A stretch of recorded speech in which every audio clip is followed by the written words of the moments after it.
So have you ever caught yourself thinking, man, I'm doing really well, so why do I feel so insecure? Like you're getting positive feedback, you're meeting expectations, maybe you're even going beyond what you thought was possible or what other people expected from you. And yet there's this quiet sense, this niggling unease.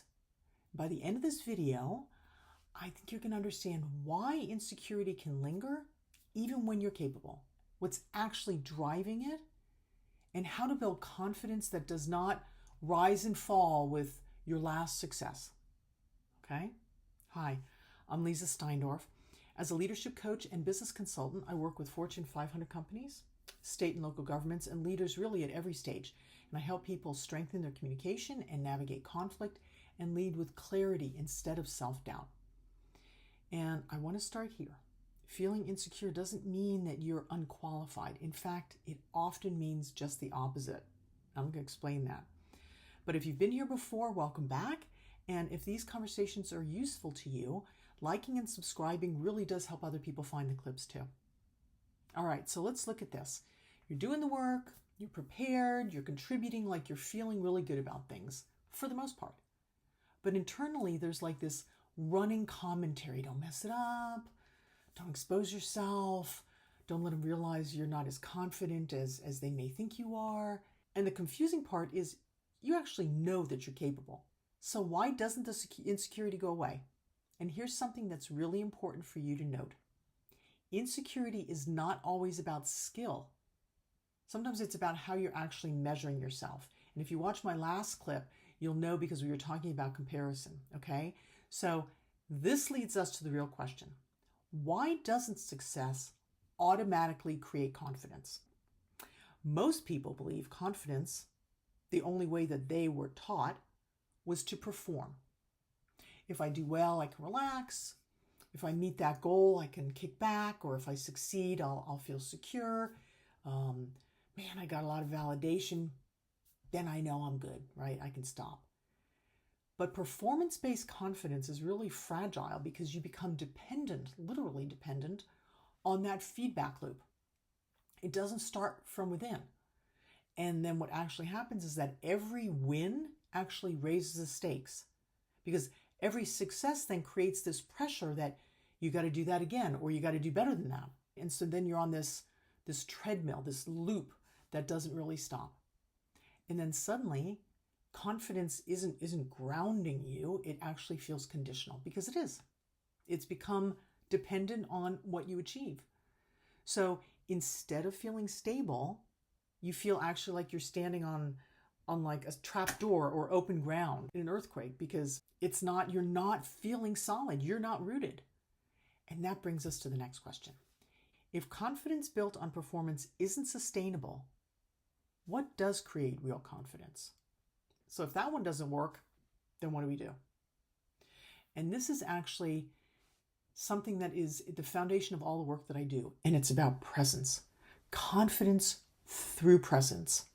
So here's a shift that I see change everything for people. Confidence doesn't come from actually proving yourself. It comes from being present with yourself. Being here in yourself in a way that's aware and at ease and without apology. So present means you can notice discomfort without panicking, and you can make a mistake without feeling like you're going to fall apart and the world has ended.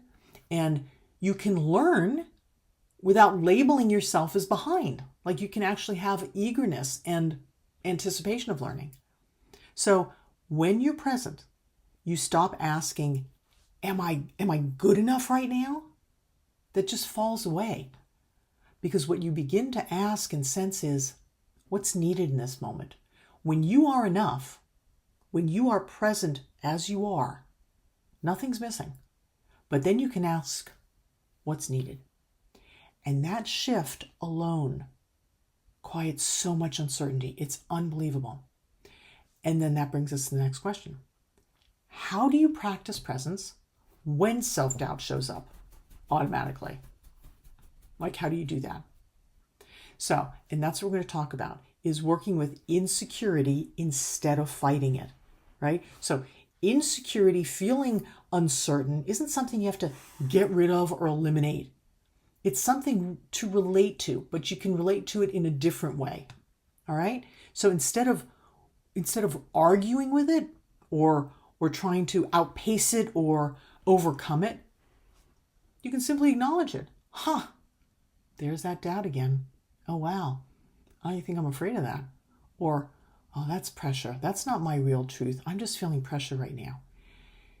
I cannot tell you how naming it is so powerful, because in naming what's going on, the insecurity or the challenge loses its power and you stand in your authority. In everything that I do, and in most work that you will do out there, either in training leaders or in self-development or professional development, the first thing is gaining clarity. You've got to see and state what's actually going on. So you don't need to feel confident to act with clarity. You need to feel anchored. And the first step is naming what's actually going on. Yeah, there's that again. And you don't even have to do anything yet, just naming it. And then you anchor yourself.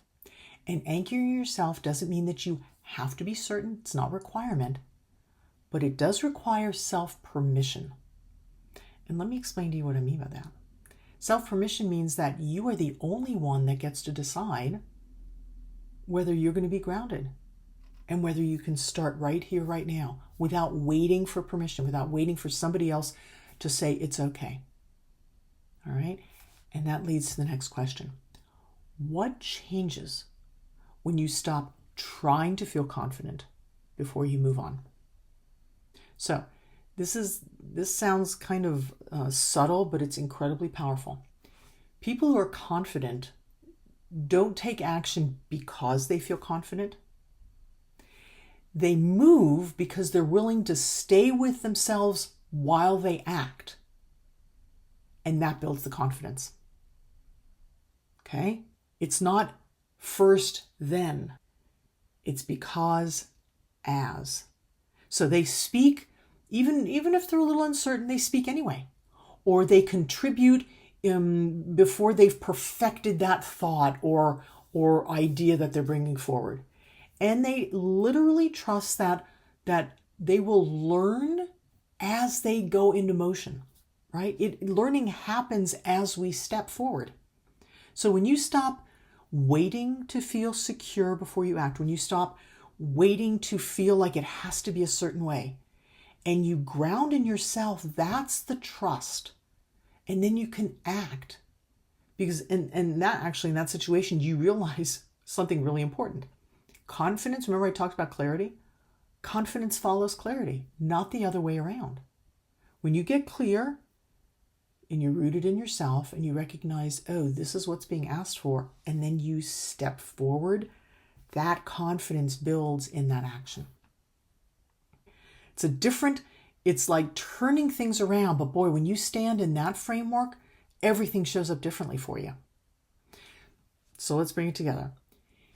If you're good at your job, but you still feel insecure, it doesn't mean you're an imposter. And I just want to say, if you're still challenged at your job, then get help, get support, ask for training, find a mentor.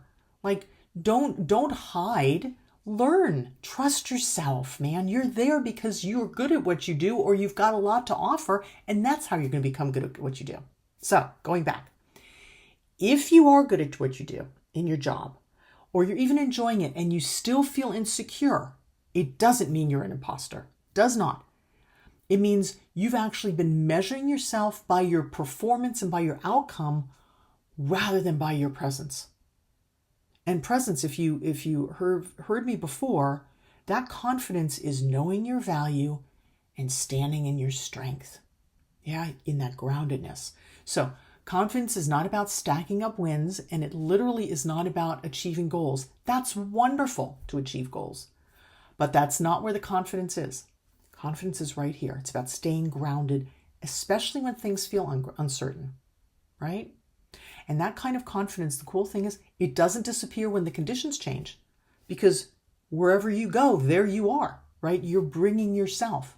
So when you anchor in yourself and when you build confidence by knowing your worth, and standing in your strength, man, have passport, will travel, right? You can go anywhere with that. Okay? So if this helped you understand that insecurity that comes up sometimes, maybe in a different light, then go ahead, like and subscribe to the channel so other people can find it, and share with someone who might need a similar reframe, because you're not alone in this. We all are challenged with things like this. All right. I look forward to seeing you next time. Thanks for listening.